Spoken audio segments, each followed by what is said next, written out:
waaw sama gaay nag kii benn agresseur la woon tombeeg période du seddaay sedd 2010 gu metti gi te mu doon rey maire yi rek ak paa yi agresseur wër mbedd ndakaaru yépp gisul ku mu agressé ndax seddaay la moom nu muy jàddee kon rek mooy tasanteeg meeru lawbe yooyu noonu nga xam dañoo wayaani woon bay ñëw yorunu dërëm agresseur ni ko taxawal yow andi li nga yor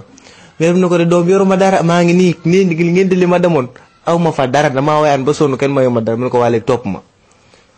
maire bi agresseur bi dem ñuy dem di dem tourné jaadal benn kon rek tasanteeg benn paa mooy paa tëkkat tama yi yaa may dégg rek ni ko père taxawalew teg ko paaka put mu ne ko père andi li nga yor mu ne ko doom yoruma dara tey tëgg gi doxul yoruma dara mu ne ko waaye tamit yaag maire bi topp leen ma dem ci benn tabax kër gi àggagul mu dugal fa maire bi ni maire bi sumeekul maire bi sumeeku mu ni paa sumeeku mu ne ay doom xool nga mu ne ko xool naa li may def sumeekul teg ko fi taw